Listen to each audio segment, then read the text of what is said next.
எல்லாருக்கும் வணக்கம். டிவிகே தன்னுடைய மெஜாரிட்டியை அசம்பிளியில் நிரூபித்து இந்த ஆட்சியை தக்க வைத்து கொண்டிருக்கிறது. மாண்புமிகு தமிழக முதல்வர் அவர்களுக்கு என்னுடைய மனமார்ந்த வாழ்த்துக்களை நான் தெரிவித்துக் கொள்கிறேன்.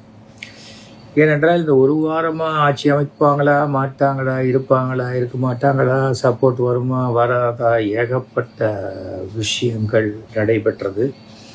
இதில் திரு விஜய் அவர்கள் ஒரு மாதிரி கொஞ்சம் டிஃப்ரெண்ட்டான ஸ்டாண்ட். அவர் ஒரு ஆக்ரோஷமான ஒரு இதில் ஒரு பேப்பரை கூட படிக்காமல் அந்த உறுதிமொழி ஏற்பு நான் இவ்வளோ கிளாப்ஸ் பார்த்தது கிடையாது. ஃபஸ்ட்டு டைம் என்டர்டெயின்மெண்ட் ஷோக்கெல்லாம் பார்த்துருக்கேன். பட் இந்த நேரு ஸ்டேடியத்தில் அந்த ஒவ்வொரு வார்த்தைக்கும் அந்த கைத்தட்டல் பிரமிப்பை கொடுத்தது. ஆனால் அதுலேருந்து அப்படி அசம்பிளியில் உட்கார்ந்த பிறகு பார்த்தா ரொம்ப கம்போஸ்டாக ஒரு டோட்டலாகவே ஒரு டிக்னிஃபைடு ஒரு பர்சனாலிட்டியாக அவர் மாறினார், பிஹேவ் பண்ணார்னு வச்சுக்கோங்க. அதுக்கு என்னுடைய பாராட்டுதல்களை நம்ம தெரிவிக்கணும். ஃபஸ்ட்டு லைஃப்பில் நான் கற்றுக்கிட்ட ஒரு விஷயத்தை சொல்லிடுறேன். நமக்கு எதிரின்னு யாரும் கிடையாது, மாற்று கருத்து உடையவர்கள். அந்த மாற்று கருத்தில் சில சமயம் நாம் அவங்க மேலே வச்ச கருத்து கூட தப்பாக இருக்கலாம். அது தப்பு அப்படிங்கும்போது அதை மாற்றிக்க வேண்டியது நம்மக்கிட்ட தான் இருக்குது. இல்லை நான் மாற்றிக்க மாட்டேன், இல்லை இது ஏதோ ஃப்ளூக்கு, இது ஏதோ அப்படின்னு சொல்லிக்கிட்டே இருந்தால் காலம் நமக்காகலாம் காத்திருக்காது, அது பாட்டுக்கு போயிட்டே தான் இருக்கும். நான் என்னை பொறுத்த வரைக்கும் இதை பார்க்குறீங்க, இதில் ஸ்கோர்ஸ் அப்படின்னு என்ன ஸ்கோர் அப்படின்னு பார்க்குறீங்க, அதுக்கு கீழே ஸ்கோர்ஸ் அண்டர் ப்ரெஷர், அவ்வளோதான். எல்லாமே ஒரு ப்ரெஷரில் தான். மார்க் இவ்வளோ எடுக்கணும் அப்படின்னா அது ஒரு ப்ரெஷர் பையங்களுக்கு. ரேஸில் நீ ஃபஸ்ட்டு வரணுன்னா ஒரு ப்ரெஷர், மேட்ச்சில் வின் பண்ணணுன்னா ஒரு ப்ரெஷர். அந்த ப்ரெஷர் அந்த டயத்தில் இருக்கத்தான் செய்யும். அதை தாண்டி ஜெயிக்கும்போது தான் அதோடைய பலன் நமக்கு கிடைக்கும். ஸோ இது எதற்காக நான் இதை சொல்கிறேன்னா, நிறைய பேர் எனக்கு ஃபோன் பண்ணி, என்ன சார் ஸ்டாலினுக்கு எப்படி ஆயிடுச்சு சார், வருத்தமாக இருக்கு சார் போது நான் சொன்னேன், சும்மா புலம்பாதிக்க, மாறி விழுந்துருச்சு. அதுலேருந்து அவர் வெளியில் வந்துட்டார். அவர் ஒரு தரமான எதிர்கட்சியாக நாங்கள் செயல்படணும்னு அவர் சொல்லிட்டார். அவர் இந்த எலெக்ஷனில் வேணால் தோற்றுருக்கலாம். திமுகவுக்கு அவர் தான் தலைவர், அவருக்கு கீழே தான் அத்தனை எம்எல்ஏவும், அவருக்கு கீழே தான் அத்தனை தொண்டர்களும், அவ்வளோதான். அவர் தோத்துட்டாரு, உடனே டக்குன்னு நான் போய் நான் நாளையிலேருந்து நான் விஜய் ஃப்ரெண்டுன்னு சொல்லிக்கலாம். அதெல்லாம் எனக்கு இல்லை. விஜய் என்னுடன் கிட்டத்தட்ட 25 வயது சின்னவர். ஓகேயா? விஜய் மேலே எனக்கு நானும் இல்லை, எத்தனையோ பேர் ஆரம்பத்தில் என்னப்பா ஒரு பிரச்சாரம் கூட போகல, இதெல்லாம் ஜெயிக்கிறது ரொம்ப கஷ்டம், 4 சீட்டு 3 சீட்டு வரும் அப்படி தான் நினச்சோமே தவிர, அத்தனை பேரையுடைய கணிப்பையும் பொய்யாக்கி மிகப்பெரிய வெற்றி பெற்றது ஒரு வரலாற்று சாதனை தான். அதை ஒத்து தான் ஆகணும்.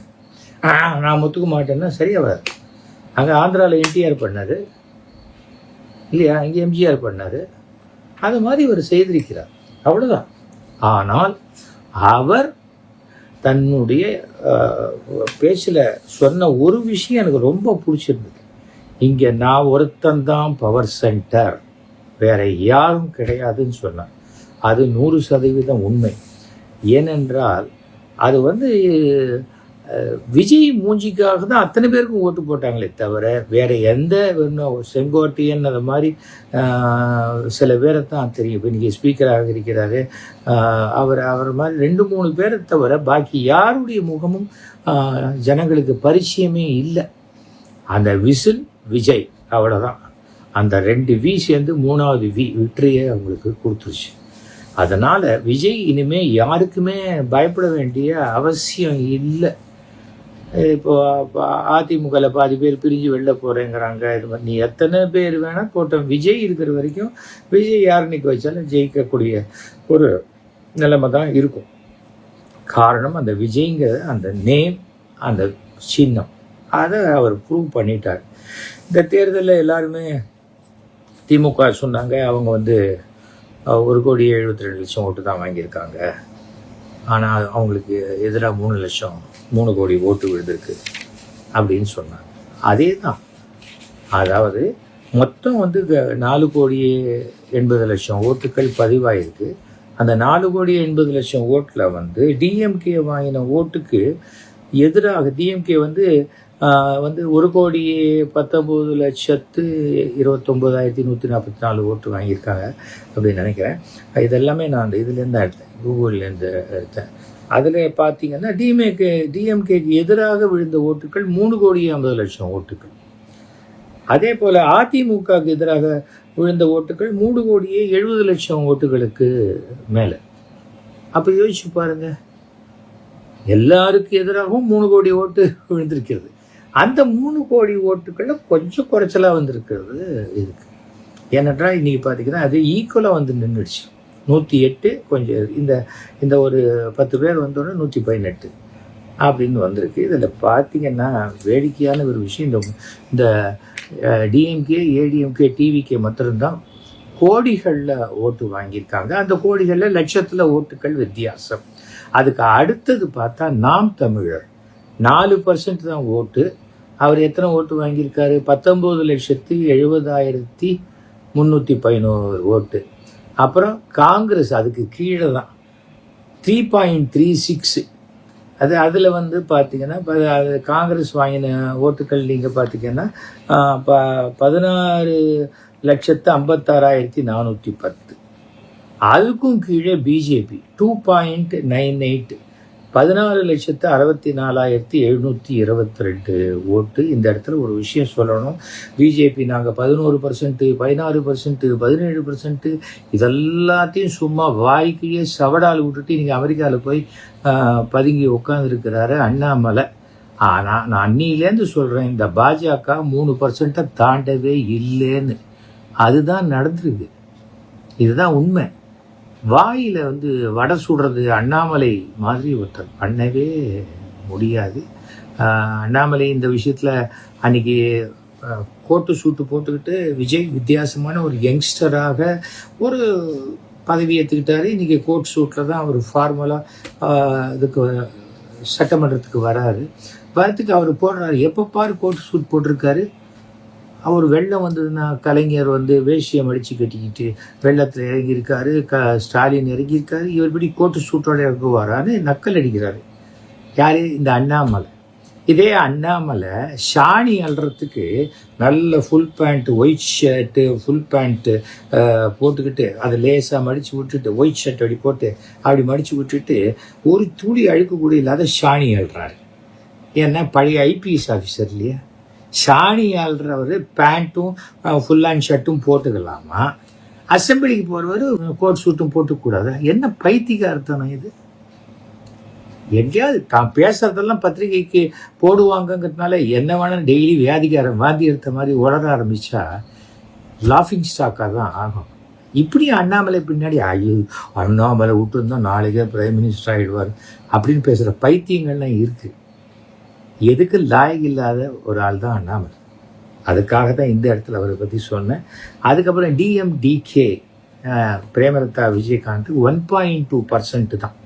அவங்க வாங்கினது வந்து 5,81,686 ஓட்டு தான். அதுக்கு கீழே விசிகே திருமாவளவன் 1.1, 5,40,056. அவர் வந்து என்ன சிஎம் ஆக்கலை அப்படிங்கிற மாதிரி அவர் சொல்லிட்டு இருக்காரு. அப்புறம் 0.66 அதை வந்து அது யாருன்னா இந்தியன் கம்யூனிஸ்ட் 3,26,488. அப்புறம் 0.6% அது வந்து மார்க்சிஸ்ட் கம்யூனிஸ்ட் 2,93,817 ஓட்டு. இதெல்லாம் கூட்டணியில் வாங்கின ஓட்டுகள், அதெல்லாம் நான் அதை சொல்கிறேன்.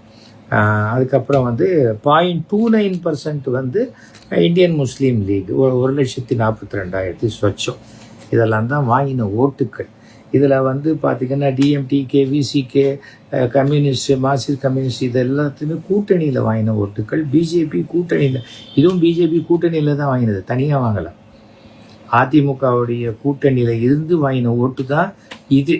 தனியாக நின்னா என்னங்கிறது அடுத்தது பார்க்கலாம். அது வந்து தமிழ்நாட்டில் ஒரு விஷயம் வந்து டெல்லிக்கு போடும்போது வேறு மாதிரி போடுவாங்க, தமிழ்நாட்டுக்கு போடும்போது வேறு மாதிரி போடுவாங்க, அவ்வளோதான். அப்போ கூட சொன்னாங்க நம்முடைய ஏடிஎம்கே ரொம்ப பின்னாடி போயிடுச்சு. ஏன் பின்னாடி போச்சு? 2 தான் அந்த தேர்தலில், ராகுல் காந்தியா மோடியா, இதுதான். ஜெயலலிதா இருந்தபோது லேடியா மோடியா அப்படி தான் இருந்தது. இதில் 2 பேருக்குமே இல்லாமல் அதுக்கு நடுவில் எடப்பாடி எனக்கு போடுன்னு அவருக்கு போட்டு என்ன பண்ணுறது? அதனால் அதை தூக்கி போட்டாங்க. அதனால தான் அவருக்கு அந்த தோல்வி அதிமுகவுக்கு கிடைத்த விஷயங்கள். இதுதான் இன்றைய கதை. இப்படி இருக்கக்கூடிய சூழ்நிலையில் நம்ம சரியான முறையில் இவங்க என்ன பண்ணுறாங்க, அந்த திமுகவுடைய கூட்டணியில் இருக்கிறவங்கெல்லாம் அந்த அந்த பாக்கி சீட்டு காங்கிரஸ் முதல்ல போய் கேட்டுடுச்சு. அப்புறம் இவங்களுக்கு கொடுத்தாங்க. ஆனால் என்ன சொல்லிட்டாங்க எல்லாருமே, நாங்கள் இன்றும் திமுக கூட்டணியில் தான் இருக்கிறோம், ஆனால் உங்களுக்கு ஆதரவு கொடுப்போம் அப்படின்னு சொல்லிட்டாங்க. திடீர்னு பார்த்தா அதிமுக ஒரு மாதிரி பிளவுபட்டு CV சண்முகம் தலைமையில் வேலுமணி தங்கமணி இவர்கள்லாம் சேர்ந்து எடப்பாடிக்கு எதிராக பண்ணி, எடப்பாடி கூவத்தூரில் கொண்டு வச்சாக்க நாங்கள் பாண்டிச்சேரியில் கொண்டு வைக்கிறோன்ட்டு கொண்டு வச்சு ஏதோ பண்ணிட்டாங்க. திமுக எடுத்த முடிவு இந்த எந்த காரணத்தை கொண்டும் இப்போ நம்ம ஆட்சியில் பங்கு பெற்றோ ஆட்சியில் போய் சேர்ந்தோ அமைச்சிடக்கூடாதுங்கிறது ரொம்ப தெளிவாக இருந்தாங்க. அதுதான் புத்திசாலித்தனமான முடிவு. நாளைக்கு மறுபடியும் தேர்தல் வந்தால் யாரை எதிர்த்து பேசுவாங்க சொல்லுங்கள்? ஒரு ஆளுங்கட்சியை எதிர்த்து பேசும்போது தான் அடுத்த தேர்தலில் வெற்றி பெற வாய்ப்பு.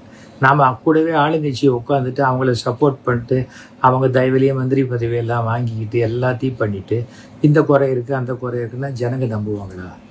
திமுக எடுத்த முடிவு கரெக்டு. அதே தான் எடப்பாடி எடுத்தார். ஆனால் எடப்பாடி எடுத்த முடிவை CV சண்முகம் போன்றவர்கள் ஏற்றுக்கொள்ளவில்லைன்னு வச்சுக்கோங்களேன். இதுக்கு நடுவில் அமமுகவில் இருந்த ஒரே ஒரு MLAவும் அவரும் தடக்குன்னு தாண்டி போயிட்டார். உடனே இவர் கோவிச்சுக்கிட்டு அவரை கட்சி விட்டு நீக்கம் பண்ணிட்டார். நீக்கம் பண்ண அவர் தான் இங்கே சேர்ந்துட்டார், ஜோதியில் கலந்துட்டார்னு வச்சுக்கோங்களேன். காமராஜர் ஆட்சி அமைப்போம் அப்படிங்கிற மாதிரி அவர் காமராஜரே அங்கே போயிட்டார். இதெல்லாம் பார்க்கும்போது நம்ம ட்ராமா காமெடி அந்த அளவுக்கு இல்லையன்னு தான் எனக்கு தோணும் சில சமயம். அவர் காருக்குள்ளே மடக்கி உட்காந்து கையெழுத்து போட்டு இதெல்லாம் பண்ணியிருக்காங்க.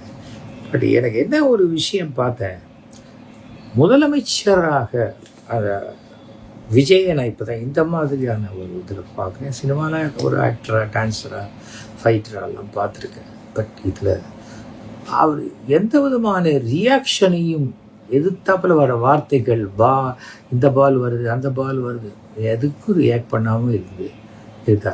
பப்ளி கொஞ்சம் ப்ரூவ் பண்ணிவிட்டு பேசலான்னு இருக்காரா இல்லையா தெரியாது. ஆனால் பேசும்போது சொன்னார், நாங்கள் குதிரை பேரம் பண்ணலை, குதிரை பாய்ச்சலில் இந்த அரசு இருக்குன்னு சொன்னார். அவர் என்ன சொன்னாலும் குதிரை பேரம் என்பது நடந்திருக்கிறது என்பதை ஜனங்களே பார்க்குற அளவுக்கு அசம்பிளிலேயே 2ஆக பிரிஞ்சு வந்திருக்கு. இது எப்படி சுப்ரீம் கோர்ட் வரைக்கும் இந்த கேஸ் போகுன்னு வச்சுக்காங்களேன். இது மாதிரி இதுதான் முதல் தடவையாக தமிழ்நாட்டில் நடக்குதுன்னு இல்லை. எடப்பாடி அவர்களும் விட மாட்டார், சுப்ரீம் கோர்ட் வரைக்கும் போவார். அப்புறம் அங்கே பெரிய கருப்பன் அவரும் காரைக்குடி அவங்க ஓட்டு போடக்கூடாதுன்னு சொன்னாங்க. அவர் ஓட்டு போட்டாரா இல்லையான்னு தெரியல. அப்படி பார்த்தா 108ல் ஒன்று சபாநாயகர் போயிடுச்சு, அவரும் ஓட்டு போடக்கூடாது. 106 பேர் தான் அப்போது. ஆனால் அதெல்லாம் தாண்டி 144 வந்துடுச்சு. அன்றைக்கி என்னடானா 108 வந்தது. 108 ஆம்புலன்ஸு நம்பர் ஆச்சு அப்படின்னாங்க. இப்போ 144 வந்துடுச்சு. 144 தடை உத்தரவாச்சே அப்படிங்கிறாங்க. என்னவோ நான் என்ன சொல்ல வரேன், எதுவாக இருந்தாலும் வாரம் ஒரு ஆட்சியை கவுத்துக்கிட்டு வாரம் தேர்தல் நடத்துறதெல்லாம் தமிழ்நாட்டுக்கு சரியாக வராது. ஆனால் அதே சமயம் ஒரு முக்கியமான ஒரு விஷயம் விஜய் அவர்கள் இந்த ரிக்கி ரத்தன் பண்டிட் அப்படின்னு அவருடைய ஆஸ்தான ஜோதிடருக்கு தன்னுடைய ப்ரைவேட் செக்ரட்டரி போஸ்ட்டு ஒன்று நேற்றுக்கு கொடுத்துருந்தார். அதுக்குள்ளே அது எப்படி ஜோசியரை இதுவாக்கலாமா, ஜோசியர் அவர் என்னமோ தமிழ்நாட்டின் அரசவை ஜோசியராகவே ஆக்கிட்ட மாதிரியே நினச்சிக்கிட்டு எல்லாரும் பேசினாங்க. அதில் எனக்கு உடன்பாடு இல்லை. ஏன் ஜோசியம் தெரிஞ்சவங்க ஒரு பதவிக்கு வரக்கூடாதா? தமிழ்நாட்டில் எத்தனை போலீஸ் ஆஃபீஸர், எத்தனை IAS ஆஃபீஸருக்கு ஜோசியம் தெரியும்? அவங்களே ஜோசியம் கற்றுக்கிட்டு இருக்காங்க தெரியுமா? அதாவது ஜோசியங்கிறது எப்படின்னா 2 விதம் தான். ஒன்று பகல்லையே அப்பாயின்மெண்ட் வாங்கி நேராக காரில் போய் இறங்கி பார்க்கறதுல அவரை வர சொல்லி பார்க்கறது. இன்னொன்று ராத்திரி முக்காடு போட்டுக்கிட்டு யாருக்கும் தெரியாத ரகசியமாக போய் பார்க்கறது. இல்லைன்னா ஃபோனில் அவருக்கு வாட்ஸ்அப்பில் எல்லா டீட்டெயிலையும் அனுப்பிச்சு நம்ம வீட்டில் இருக்கிறவங்கள யாரையாவது அனுப்பிச்சு ரகசியமாக பார்த்துக்க சொல்கிறது. இல்லாட்டா ஜோசியருக்கு முக்காடு போட்டு நம்ம வீட்டுக்கு வர சொல்லி பார்த்துட்டு அப்புறம் பண்ண வேண்டிய பரிகாரங்கள்லாம் இவ்வளோ தான். ஜோசியத்தை நம்பலைங்கிறதுல 2 விதம் தானே தவிர அதுக்கு மேலே ஒன்றுமே கிடையாது. வெகு சிலர் எனக்கு இதிலெல்லாம் நம்பிக்கை இல்லை, நான் கடவுளை நம்புகிறேன், அது ஓகே. ஆனால் இது மெஜாரிட்டி. எக்ஸப்ஷனை பற்றி கவலைப்பட வேண்டிய அவசியம் இல்லை. நான் சட்டமன்றத்தை நிறையா பேசும்போது ஜோதிடம், ஜாதகம், கைரேகை, குறி சொல்வது அனைத்திலும் நம்பிக்கையுடைய என்னை தேர்ந்தெடுத்த மயிலாப்பூர்வாசி மக்களுக்கு என் மனமார்ந்த நன்றின்னு பதிவு பண்ணியிருக்காங்க அசம்பிளியில். ஏன் ஜோசியம் என்ன கெட்ட வார்த்தையா? அது ஒரு சயின்ஸு. இன்றைக்கி எத்தனை யூனிவர்சிட்டியில் ஜோசியத்தை கற்றுக் கொடுக்குறாங்க தெரியுமா? இதோ வேல்ஸ் யூனிவர்சிட்டியிலே ஜோசியம் கற்றுக் கொடுக்குறாங்களே. சும்மா எதையாவது ஒன்று இதுதான் முற்போக்கு கருத்து, புண்ணாக்கு கருத்துன்னு தமிழே சொல்லிக்க வேண்டும். என்ன உங்களுக்கு ஒரு நம்பிக்கை இல்லைன்னா நம்பிக்கை இல்லை, எனக்கு நம்பிக்கை இருக்குது. உங்களுக்கு நம்பிக்கை இல்லைன்னா அது மூட நம்பிக்கை ஆகிடுமா? அது எப்படி ஆகும்? அதெல்லாம் இதிலெல்லாம் நான் ஏற்றேன். நான் இன்றைக்கும் திரு ஸ்டாலின் அவருடைய நல்ல நண்பர். ஆனால் என்னுடைய கருத்துக்களை நான் அவர்கிட்ட திரிக்க மாட்டேன். அவருடைய கருத்துக்கள் எனக்கு விருப்பம் இல்லை. நான் அதை வழியை போய் எடுத்துக்கிட்டு சார் நான் இதெல்லாம் ஒத்துக்கிறேன் சார்லாம் நான் சொல்ல மாட்டேன். நான் காலையில் அவரை வாக்கிங்கில் பார்க்குறேன், நான் உட்காந்து வச்சு காஃபி கொடுக்குறாரு, நான் பேசிகிட்டு இருக்காரு, நான் இதே விபூதியோடு தான் போகிறேன். என்ன விபூதி விட்டுருக்கீங்க, குங்குமம் விட்டுருக்கீங்க, அவர் கேட்டதே கிடையாது. எதற்காக இதை சொல்லுகிறேன் என்றால், எல்லா தோற்ற கட்சிகள் எல்லாமே தன்னை சுய பரிசோதனை செய்து கொள்ள வேண்டிய காலம். அதை தாண்டி ஏதோ விஜய் ஃப்ளூக்கில் ஜெயிச்சிட்டாரு, டிவிக்கு அதிர்ஷ்டம், சின்ன குழந்தைங்களெல்லாம் மிரட்டி கட்டி பண்ணிட்டாங்க, சின்ன குழந்தைங்க தாத்தா பாட்டி வரை எல்லாம் நடந்துச்சு. ஆனால் அதுதான் காரணம், அதனால தான் ஜெயிச்சிட்டாங்க அப்படின்னு நினச்சா நாம் ஏன் தோத்தோம் அப்படிங்கிற ஒரு அனாலிசிஸ் அவங்க பண்ணணும். அது கொஞ்சம் மனசுக்கு கஷ்டமாகத்தான் இருக்கும். அதை செஞ்சு தான் ஆகணும். செய்யலைன்னா முடியாது. நாங்கள் எங்கள் ட்ராமா போடுவோம், இனாகரேஷன் ஆகி ட்ராமா நடந்துக்கிட்டே இருக்கும். 10 ட்ராமா 20 ட்ராமா கரெக்ஷன் பண்ணிக்கிட்டே வருவோம். 50 ட்ராமா 75 ட்ராமானாலும் அந்த தவறு இருந்ததுன்னா கரெக்ஷன் பண்ணுவோம். அதனால தான் என்னால் இந்த 50 வருஷத்தில் 7000 நாடகம் போட முடிஞ்சுது. நான் போட்டது தான் ரைட்டு, தீஷர் தான் பாருங்கள், இல்லாட்ட போங்கன்னா அவங்க பாட்டுக்கு போயிடுவாங்க, யாரும் வரமாட்டாங்க. அதை நாம் தெரிஞ்சுக்கணும். நாம் எதையுமே தெரிஞ்சுக்க மாட்டோம். நாம தான் அப்படின்னு நினச்சா ஒன்றுமே பண்ண முடியாது. 2 பேர் ஓடுற வரைக்கும் நீயா நானா நீயா நானா, 3வது ஒருத்தர் நம்ம 2 பேருக்கு முன்னாடி ஓட ஆரம்பிச்சிட்டா எப்படி இது அப்படின்னு யோசிக்கணும்.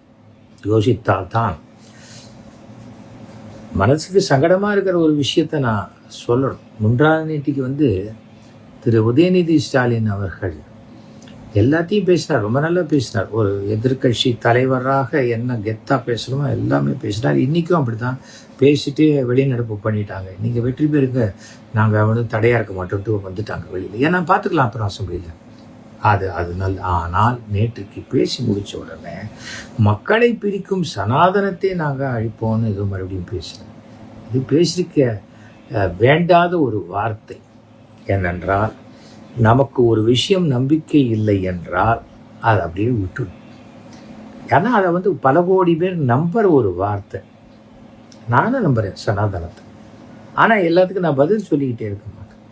சனாதனத்தை நீ எப்படி சொல்லலாம், அதெல்லாம் நான் சொல்லவே மாட்டேன். எனக்கு நம்பிக்கை இருக்கு.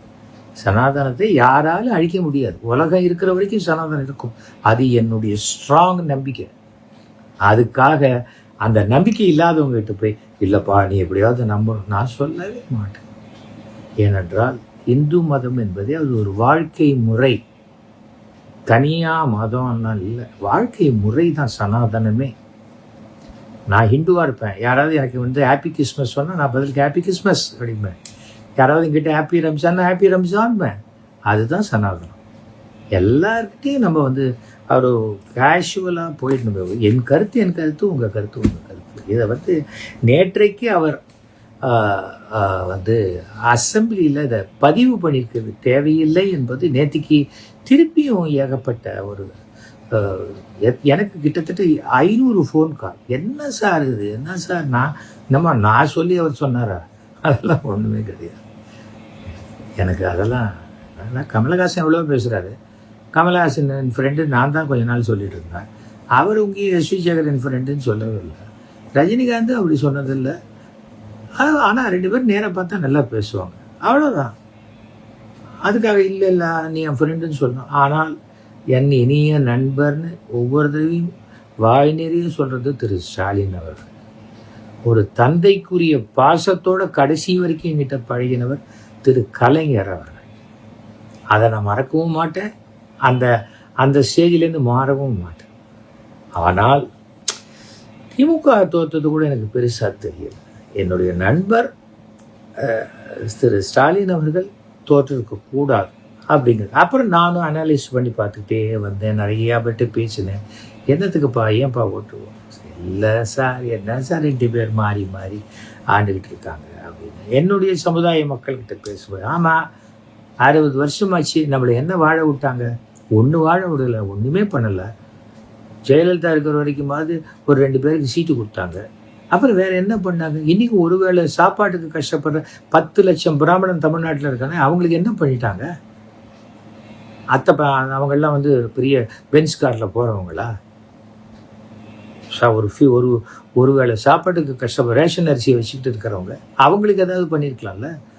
ஆந்திரா, கர்நாடகா, கேரளாலெல்லாம் அந்த நல்ல வாரியம் இருக்குல்ல, அது மாதிரி இங்கே பண்ணியிருந்தாக்க ஒழுங்காக படிச்சிருக்கிறதுக்காவது ஒரு வாய்ப்பு கிடச்சிருக்குல்ல அப்படின்னு நான் சொன்னேன். அதுதான் பண்ணுறதுக்கு தான் சொல்லியிருந்தேன். இந்த தடவை ஆட்சி தான் கண்டிப்பாக பண்ணியிருப்பேன். சரி விடு, நீ சும்மா அங்கே தான் நீ அங்கே ஜாலரை அடிப்ப, நீ திமுக சொம்பு அப்படின்னு இங்கிட்டி மூஞ்சிக்கு நிறைய சொல்கிறாங்க.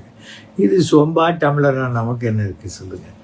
நான் அரசியலுங்கிறது கட்சி அரசியலை விட்டுட்டு ஒரு 10 வருஷம் கட்சியில் பிஜேபியில் இருந்தேன். நான் தேர்தல் அரசியல் வேண்டான்னு சொல்லி 2011 நான் தீர்மானம் பண்ணிட்டேன். அதுக்கப்புறம் எந்த தேர்தலையும் நிற்க போகிறதில்லைன்னு நான் தீர்மானம் பண்ணிட்டேன். கட்சியிலேருந்து பிஜேபியிலேருந்து ஒரு 3 வருஷம் ஆகிவிட்டது, அவ்வளோதான். அதுக்கு மேலே அண்ணாமலைகிட்ட கோச்சிட்டு நான் வெளில வந்தேன்னு அவர் நினச்சிட்டு இருக்காரு. அண்ணாமலையெல்லாம் எனக்கு ஒரு புழுக்க மாதிரி.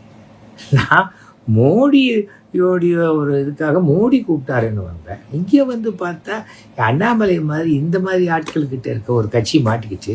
இது தேர வாய்ப்பே இல்லை. நான் அமித்ஷா வரைக்கும் லெட்டர் போட்டேன், ஒரு பிரயோஜனம் இல்லை.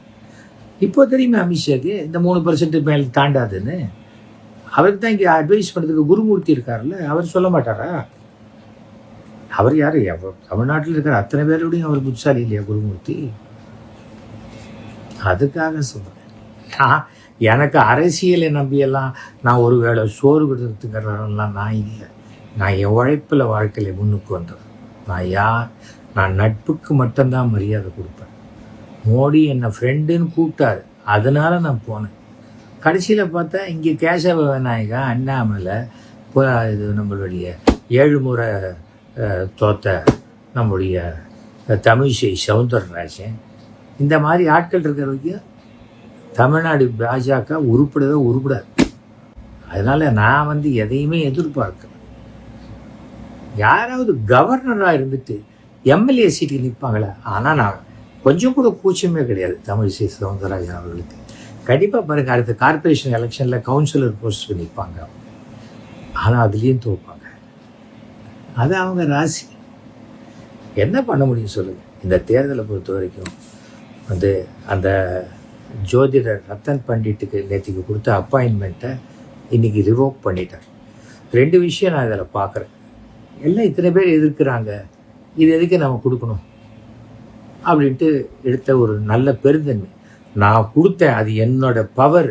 நீ எத்தனை பேர் வேணால் சொல்லிக்க, ஒரு நாள் ஆனால் அதை பார்த்துக்கன்னு சொல்லியிருந்தா இதை பெருசாக எடுத்துருக்க மாட்டாங்க. ஏன்னா ரத்தன் பண்டிட் ஜோசியம் சொல்கிறதுக்காக இந்த பதவி வரல. இப்போ அவர் பதவியில் அவருக்கு கவர்மெண்ட்டு வேலை கொடுக்கல. ஆனால் நாளையிலிருந்து விஜய் போகும்போது ஒரு சூட்கேஸ் எடுத்துக்கிட்டு விஜயோடு அவர் போகிறாருன்னா யார் அவரை தடுப்பாங்க? அவர் விஜயோட பர்சனல் செக்ரட்டரி ஆகிட்டு போகிறாரு, தடுத்துட முடியுமா? இன்றைக்கி எத்தனை மந்திரிகள், எத்தனை ஆட்சிகளில் எத்தனை மந்திரிகளுக்கு அந்த பர்சனல் செக்ரட்டரிங்கிறது யார்? மாமன், மச்சான், உறவுக்காரன், ஊரில் மாடு மேய்ச்சிருந்தவன், ஊரில் சும்மா பொழுது போகாத படிப்பு வராத சுற்றிருந்தவன், அவங்க தானே வந்து இத்தனை நாள் கூடவே இருந்தாங்க, அவங்க தானே எல்லாம் டிசைட் பண்ணாங்க, அவங்க தானே எல்லாம் டீல் பண்ணாங்க. அப்பெல்லாம் எனக்கு வராத கோபம் ஏதோ ஒரு ஜோசியருக்கு கொடுத்தோன்னு. அந்த ஜோசியருடைய பேக்ரவுண்டெல்லாம் வேற. அவர் வந்து ஜெயலலிதாவால் கொண்டாடப்பட்டு ஜெயலலிதாவால் விரட்டி அடிக்கப்பட்டு அவர் வந்து ராவணன் மேலேயே கம்ப்ளைண்ட் கொடுத்து என் உயிருக்கு ஆபத்துன்னு கொடுத்த கம்ப்ளைண்ட்டு இன்னும் நம்ம போலீஸ் கமிஷனர் ஆஃபீஸில் இருக்குது. அது வேறு. நான் ரத்தன் பண்டிட் பர்சனுக்கு பேசுவார். ஆனால் ஜோதிடம் தெரிஞ்ச ஒருத்தர் வந்து இந்த இடத்துக்கு வந்துடவே கூடாதுன்னு நினைக்கிறது முட்டாள்தனம், பிற்போக்குத்தனம். நான் ரகசியமானங்கிறத மற்றவங்க ஓப்பனாக நம்பிடக்கூடாது. என்ன இப்போ அரசவை அவருக்கு என்ன அரசவை ஜோசியர்னு பட்டம் கொடுத்தாங்க? இல்லையே, அப்படிலாம் கொடுக்கவே இல்லையே. அவர் வந்து ரிக்கி ரத்தன் பண்டிட் அப்படின்னு தான் சொன்னாங்களே ஒழிய ஜோதிடர் ரத்தன் பண்டிட்டை நாங்கள் ஜோதிடராக நியமிக்கிறோம்னு சொல்லவே இல்லையே. கண்ணதாசன் அரசவை கவிஞராக இருந்தார், அரசவை கவிஞர் இருக்காரு. அது மாதிரி அந்த காலத்து ராஜாக்கள் பீரியடில் ஜோதிடர்கள் இருப்பாங்க. ஆனால் நாளைக்கு ஏதாவது பிரச்சனைன்னா முதல்ல ஜோசியர் தலையை தான் சீவிடுவாங்க. அதெல்லாம் வேற. பட் ஒரு ஜோதிடம்ங்கிறது அது ஒரு கல்வி, அது ஒரு சயின்ஸு. அதை ரெகக்னைஸ் பண்ண தெரியலன்னா அது ஒரு பிற்போக்குத்தனம், பயம். ஐயோ எப்படி இது நம்மளை பற்றி கண்டுபிடிச்சிருவாங்களே. நான் ஒரு ஜோசியர் வந்து ஒரு ஃப்ரெண்டுக்கிட்ட கூப்பிட்டு போகிறேன். சும்மா அவர் வீட்டுக்கு போகும்போது இவர் யாருன்னா இவர் பெரிய ஐயா எனக்கு இந்த ஜோசியத்துலலாம் நம்பிக்கை கிடையாது சார். அப்படியா? அப்படின்ட்டு அவர் உடனே கேட்குறாரு, உங்கள் வீட்டில் பூ பேரில் யாராவது இருக்காங்களா அப்படின்னு. ஆமாம், புஷ்பா. அப்புறம் இன்னொரு பூ பேரில் இருக்காங்க வீட்டில் அப்படின்னு. இல்லையே சார், யாருமே இல்லையா? இருக்காங்க சார் அப்படிங்கிறார் இவர். அப்புறம் அவங்க பேர்லாம் சொல்லிட்டு வாங்க. என்னென்ன பூமா அப்படின்னாங்க. பூமா? நீங்கள் பூமாங்கிறீங்க, அதில் பூ இருக்குல்ல அப்படின்னாரு. இதெல்லாம் என்ன சார் பெரிய விஷயமா? இதை கூகுளில் தட்டினா டக்குன்னு எல்லாமே தெரிஞ்சிருவேன். அப்படியா? உங்கள் ஒய்ஃப் பேரில் ஒரு ஃபெரா கேஸ் இருக்குது அப்படின்னாரு. அவனை சேகர் ஒரு நிமிஷம் அப்படின்ட்டு அவர் கையை பிடிச்சி ரகசியமாக கூப்பிட்டு போய் கதவெல்லாம் சாத்தி அவர்கிட்ட அரை மணி நேரம் பேசி அந்த கேஸ்லேருந்து எப்படி வெளில வருதுன்னு கேட்டுட்டு வேத்து விரும்புக்க தொடச்சிருந்து ஓரளவுக்கு ஓகே தான், கரெக்டாக தான் சொல்கிறாரு அப்படின்னு வழிஞ்சவங்களெல்லாம் எனக்கு தெரியும். கடவுள் இல்லைன்னு சொன்னவங்களுடைய கடைசி காலத்தில் தலைமாட்டில் வந்து எத்தனையோ பேருக்கு அந்த விபூதி குங்கும பொட்டலத்தெல்லாம் நான் பார்த்துருக்கேன். நானே கொண்டு போய் விபூதி குங்குமத்தையும் கொண்டு வச்சுட்டு வந்திருக்கேன். இதுக்காக இதெல்லாம் சொல்கிறேன்னா, உங்களுக்கு ஒன்று பிடிக்கலன்னா பேசாமல் இருக்கு. நம்புறவங்களை கேவலமாக பேசாது. அந்த நம்புறவங்க கடவுள் நம்பிக்கை உடையவர்கள், தன் மதம் ரொம்ப சிறப்பாக நினைக்கிறவங்க இருக்காங்க இல்லையா, ரோடுக்கு வந்து சண்டை போட மாட்டாங்க, எலெக்ஷனில் மாற்றி குத்துவாங்க. அதை ஞாபகம் வச்சு. என்னை பொறுத்த வரைக்கும் நான் அப்போவே சொன்னேன், திருப்பரங்குன்றம் மேட்ரு இருக்கு இல்லையா, அது பெசாத விட்டுருங்க. ஒரு 15 நிமிஷத்தில் தீபத்தை ஏற்றிட்டு போயிருக்க போகிறோம். அதை மிக பெருசாக்கினதுக்கு காரணம் சேகர் பாபு. அவ்வளோதான். அது என்னாச்சு, உலகம் முழுக்க பேசக்கூடிய விஷயமாகி இந்து மதத்துக்கு எதிரானது திமுக. இந்து மதத்துக்கு எதிரானது திமுக இல்லை, திராவிட கழகம். அந்த திராவிட கழகத்தை நாம் அதிகமாக கொஞ்சம் சப்போர்ட் பண்ணுறதுனால அந்த பழியை அனைத்தும் தேர்தலில் நிற்கும் திமுக மேலே வந்து விழுது. இதை நான் ரொம்ப நாளாக எல்லா இடத்துலையும் சொல்கிறேன். ஆர்எஸ்எஸ் செய்கிற அத்தனை விஷயங்களும் பாஜக மேலே வந்து விழுது. மதவாத சக்திங்கிறாங்க, சிறுபான்மைக்கு எதிரானதுங்க. சிறுபான்மைக்கு எதிராக ஏன் பாஜக சொல்கிறாங்க? பாஜகவில் முஸ்லீம்ஸ் இருக்காங்க, கிறிஸ்டின்ஸ் ஏன் சொல்கிறாங்க? ஏன்னா ஆர்எஸ்எஸ் பேசுகிற பேச்சுக்கள் அனைத்துமே பாஜகவை பாதிக்கின்றது. தேர்தலில் நிற்கும் போது அத்தனை பேரும் வேணும்னு சொல்லணும், ஒவ்வொரு ஓட்டும் நமக்கு வேணும்னு நினைக்கணும். அப்படி நினச்சிருந்தா வேற அறிக்கை தான் சொரிஞ்சுக்கணும். நான் போய் எல்லாருக்கும் அறிக்கைதான் நான் எப்படி சொரிஞ்சு விட முடியும் சொல்லுங்கள்? நான் செய்ய முடியாது. எனக்கு 75 முடிஞ்சு 76. நானும் ரஜினிகாந்தும் 14 நாள் வித்தியாசம்.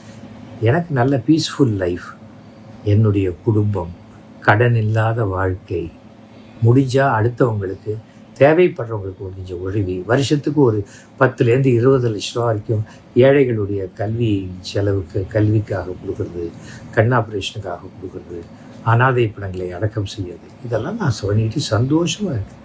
என் வாழ்க்கைக்கு உண்டான புண்ணியங்களை நான் சேர்த்து வச்சிருக்கேன். எனக்கு தேவையில்லாமல் ஒரு சிறு பாவம் கூட நான் செய்யக்கூடாதுன்னு நினைக்கிறேன். அதுக்காக சொல்கிறேன். சும்மா நீ திமுக சொம்பு 200 வாங்கிட்டியா, இதுக்கெல்லாம் நான் பதில் சொல்ல வேண்டிய அவசியமே இல்லை. நான் பிளாக் பண்ணிட்டு போயிடுவேன். சோஷியல் மீடியாவை இவ்வளோ அண்டர்ஸ்டாண்ட் பண்ணினவங்க டிஎம்கே ஐடிவின்னு கடைசியில் இன்ஸ்டாகிராமில் போட்டோ விட்டாங்க. இப்போ கண்டுபிடிக்கிறாங்க, இல்லை அது ஒரு இது வேறு விதமாக பண்ணிட்டாங்க அவங்களுடைய சிஸ்டம். அதுவே இப்போ கண்டுபிடிச்சி என்ன பண்ணுறது? அதுக்கு சொல்கிறேன், நம்ம தவறுகளை நாம் சரி செய்ய வேண்டிய நேரம். மிக கடுமையாக தண்டிக்கப்படுவார்கள்னு என்னுடைய நண்பை நண்பர் ஸ்டாலின் அவர்கள் திமுக தலைவராக முன்னாடியே சொல்லியிருக்கார். அவர் கண்டிப்பாக களை எடுக்க வேண்டிய களைகளை எல்லாம் எடுத்து பலப்படுத்துவார்கள் நம்பிக்கை எனக்கு இருக்கிறது. தோல்விங்கிறது அது என்றைக்குமே நிரந்தரமானதே இல்லை. 2 சீட்டு இருந்தவங்க கிட்டத்தட்ட அப்படியே 234 200 சீட்டு வரைக்கும் ஜெயிச்சு 198 வரைக்கும் ஜெயிச்சு எல்லாம் ஆட்சி பண்ணுறதெல்லாம் நம்ம பார்த்துருக்கோம். அதனால் இந்த தோல்வியெல்லாம் விட்டு, அதே சமயம் இன்றைக்கி சிஎம்டிஏல 27 ரூபா கொடுக்க வேண்டாங்கிற மாதிரி ஒரு ரூல் சொல்லியிருக்காங்க. அந்த டீட்டெயில்ஸ்லாம் எனக்கு தெரியாது, ஏன்னா நான் அதிலெல்லாம் எனக்கு தெரியாது. ஆனால் ஸ்கூல் பக்கத்தில், அந்த கோவில் பக்கத்தில் அந்த மாதிரி இருக்கக்கூடிய டாஸ்மாக் கடைகள் 217 கடைகளை ரிமூவ் பண்ணணும்னு சொல்லி நேற்றுக்கே 50 கடைக்கு பூட்டு போட்டாங்க. அதை நான் வரவேற்கின்றேன். அதே சமயம் திரு விஜய் அவர்கள் ஒன்று தான், அவர் பேரை சொல்லி இது கட்சிக்காகன்னு சொல்லி யார் எங்கே பணம் வாங்கினாலும் அடுத்த நிமிஷமே அவங்கள டிஸ்மிஸ் பண்ணுற ஆள் தைரியத்தை அவர் வச்சுக்கிட்டா அந்த இமேஜ் காப்பாற்றப்படும். இல்லைன்னா இவரும் மற்றவங்கள போல தான் போல இருக்குது அப்படிங்கிறது. அந்த பொறுப்பு அவர்கிட்ட தான் இருக்குது. அதை அவர் பார்த்தும். அதுதான். அதுக்கு மேலே நமக்கு இதுக்காக நாளைக்கு உடனே என்ன எப்படியாவது கட்சியில் சேர்த்துக்கங்க, நான் அதெல்லாம் எனக்கு என்னுடைய நண்பர் தான், ரொம்ப நெருங்கின நண்பர் இல்லைனாலும் எனக்கு 50 வருஷமாக பழக்கமானவர் தான் எஸ்ஏ சந்திரசேகர். அவருடைய மகன். அவருடைய பிரேயர்ஸ். இன்றைக்கி விஜய் இந்த இடத்துல உட்கார்ந்துருக்காருன்னா அது எஸ்ஏசியினுடைய உழைப்பு. யார் ஒத்துக்கிட்டாலும் எனக்கு பர்சனலாக தெரியும், எஸ்ஏசியினுடைய உழைப்பு. அது வந்திருக்கிறார், அவ்வளோதான். அதே போல் நான் 85 விசில் முழுங்கிட்டேன், வண்ணக்கோலங்கள். அப்போ அந்த விசில் எபிசோடு தான் இன்னி வரைக்கும் பேசப்படுகிறது. இன்றைக்கி விசில் பேசப்படுகிறது. விசிலுக்கு அந்த பவர் இருக்குது. நடுவில் ஏதாவது கட்சிக்காரங்க அந்த விசில் வாங்கியிருப்பாங்க, வாங்கலை. அந்த ஒன் பவர் சென்டர் நான் மட்டும்தான் சொல்கிறத விஜய் எந்த காரணத்து கொண்டும் ஆதவ் அர்ஜுனாவுக்காகவோ இல்லை குஷி ஆனந்துக்காகவோ யாருக்காகவும் அந்த இடத்த விட்டு கொடுத்துடக்கூடாது. அந்த பவர் கொஞ்சம் இனிமேல் அது மூழ்கி கிரீடம் தான். அவர் வழக்கமாக ஒரு 6 மணி நேரம் 7 மணி நேரம் தூங்குவார்னா இனிமேல் 4 மணி நேரம் தூங்குறது கூட கஷ்டம்தான். ஆனால் அதை அவர் செய்யணும். செஞ்சால் அவருக்கு அந்த சீட் உறுதி செய்யப்படும். அவருக்கு என்னுடைய மனமார்ந்த வாழ்த்துக்களை நான் சொல்கிறேன். எல்லா மக்களுக்கும், சராசரிய பெரும்பான்மை மக்களுக்கு தேவை என்னவென்றால், சுவிட்சு போட்டால் லைட் எரியணும், குழாவை திறந்தால் தண்ணி வரணும், ரேஷன் கடைக்கு போனால் சரியான அளவில் பொருட்கள் கிடைக்கணும், நமக்கு நல்ல திட்ட உதவிகள்லாம் கிடைக்கணும், பெட்ரோல் பங்க் போனால் பெட்ரோல் கிடைக்கணும், ரோடு வந்தால் மேடு பள்ளம் இல்லாத வண்டி ரிப்பேர் ஆகாத போகும். இதுக்கு மேலே யாருக்கும் பெரிய எல்லாரும் எல்லா அரசு ஆஃபீஸில் போய் நிற்க போகிறது கிடையாது. அதனால் மக்களுக்கு இவ்வளோ தான் இல்லை. அதே போல் நான் இவ்வளோ நல்லது செஞ்சோமே, நம்மளால் ஜெயிக்க முடியலையே அப்படின்னு நினைக்க, திமுகலேயே நிறைய நல்லது செஞ்சேன். ஆனால் நல்லது செஞ்ச எல்லாமே இதெல்லாம் தான், இதை செய்யறதுக்கு தானே இப்போ நாங்கள் ஓட்டு போட்டோம், இது என்னமோ பெருசாக பேசிக்கிறீங்க அப்படின்னு சொல்கிற மக்கள் தான் இன்றைக்கி ஜாஸ்தி. அதுதான். ஏன்னா 1,50,00,000 பேருக்கு அவங்க பெண்களுக்கு மகளிர் இது எல்லாம் கொடுத்துருக்காங்க. ஆனால் விழுந்த ஓட்டு பாருங்கள், 1,19,00,000 ஓட்டு தான் விழுந்திருக்கு. அப்போது அந்த உரிமை தொகை வாங்கினவங்களே போடலன்னா அது கிடைக்காதவங்க எவ்வளோ பேர் எதிர்த்து ஓட்டு போட்டிருப்பாங்க, யோசிப்பாங்க. இதெல்லாம் தான் சரி பண்ணணும். அதைத்தான் நான் இப்போவும் இவருக்கு சொல்கிறேன். தமிழ்நாடு முழுக்க பஸ்ஸு ஃப்ரீன்னு சொல்லியாச்சு, அதை எப்படி கரெக்டாக பண்ண போகிறாரு விஜய், இதெல்லாத்தையும் அவர் பார்க்கணும். அவருக்கு உடனே உட்காந்து நான் அட்வைஸ் பண்ணுறேன்ட்டு நம்ம இறங்கினா அது சரியாக இருக்குது. அது அதுக்கு தான் டெய்லி டிபேட்டில் உட்காந்து பேசுகிறவங்க நிறைய பேர் இருக்காங்க. அது ஒவ்வொரு சேனலை பொறுத்து அவங்களுடைய இது ஃபிக்ஸ் ஆகி அவங்க பேசிக்கிட்டு இருப்பாங்க. ஓகே, நன்றி, வணக்கம்.